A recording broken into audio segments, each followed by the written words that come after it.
So the government has been actually boosting the use of science and technology, and particularly boosting the startup ecosystem to be able to leverage emerging technology. Because emerging technologies like 3D printing, robotics, IoT or sensor technologies, miniature electronics, augmented reality, virtual reality, and also blockchain, cryptography.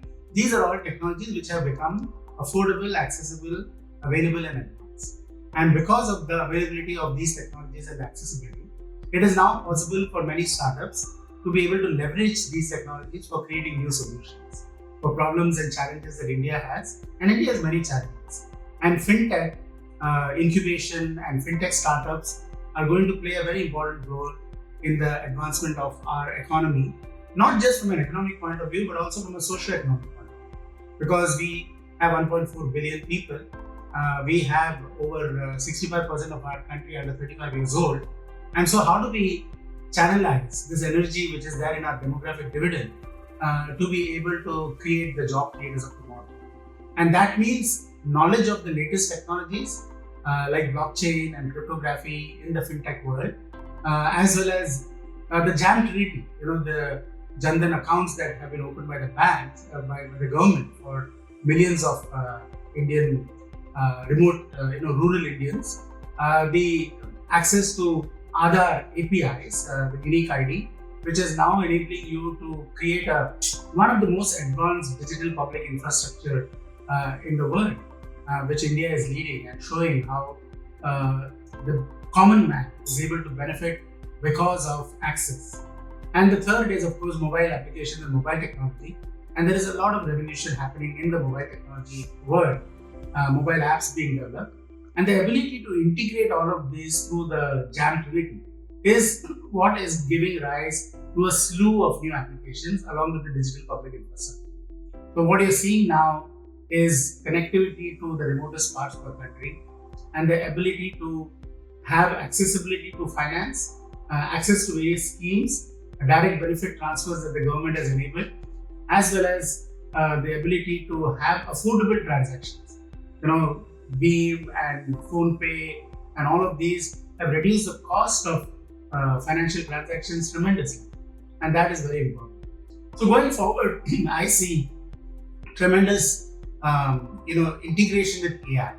Artificial intelligence has now become a reality because you have advanced computing, advanced communications, advanced data processing, quantum computing and nano computing, and these technologies are playing a very influential role in the rapid development of AI-based applications, both from a hardware point of view as well as from a software point of view.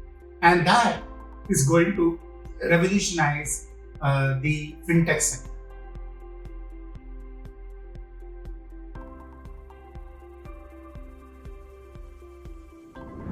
So policy has played a very, very important role in the evolution of our startup ecosystem, and we are one of the fastest growing startup ecosystems in the world.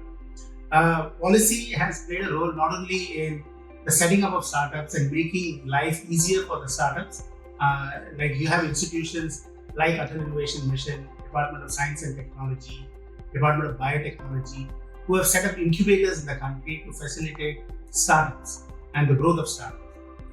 You have NITI, the Ministry of Electronics and Information Technology.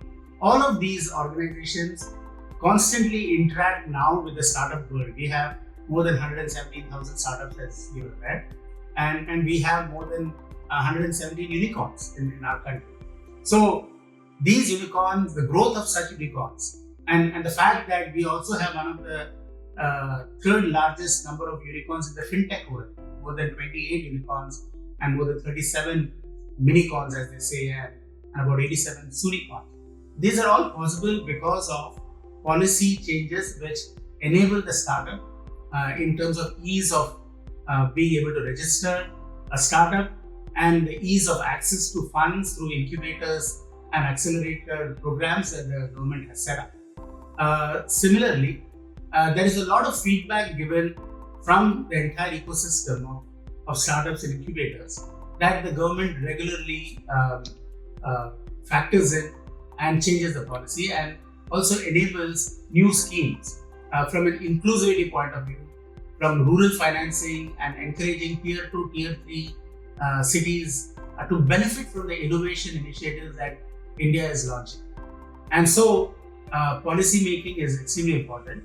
Now, in addition to that, from a technology point of view, emerging technologies like AI, data sciences, data analytics, and data access and privacy, there are many schemes that are being rolled out by the government, where they will set up the frameworks, regulatory frameworks, in order to ensure that these technologies are being used in a very comprehensive but in an ethical manner, whether it is usage of AI and so on. So we are, for example, India has introduced, the Reserve Bank of India has introduced many policies like two-factor authentication and so on, which now the rest of the world is looking at and seeing how they can also emulate. So many proactive policies taking into account customer and the end user and the impact of the end user is what is driving policy making, and also the startups who will benefit.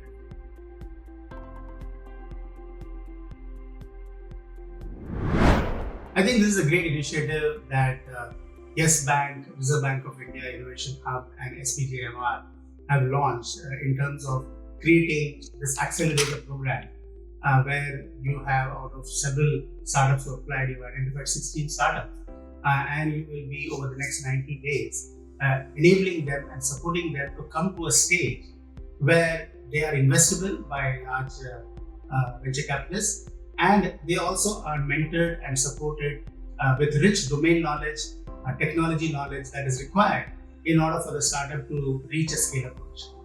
You see, we have now more than 1,000 incubators in our country, and we have more than 170,000 startups. But these incubators support early stage startups, most of them. And when the startups, after 2 years or 3 years, reach a stage of maturity where they wish to scale up, then you need accelerators like the one that has been envisaged here to be able to take them to the next level of scale up and additional funding. And that is where this initiative becomes very important. I like the word frictionless acceleration, because what is happening, what these startups are trying to do is, in the world of finance, where lending, payments, access to funds and access to supply chains and so on have become very important. There are several points of friction in the operation of a financial transaction. The idea is to eliminate these areas of friction through the startup's activity and initiative and the innovation. And so it's a great initiative. I think this will have rich dividends, and I do wish that this will scale up in a much more bigger manner, as was mentioned by the CEO of Reserve Bank Innovation Hub, Mr. Bansal. We want 10x growth in the number of Fintech startups from where we are.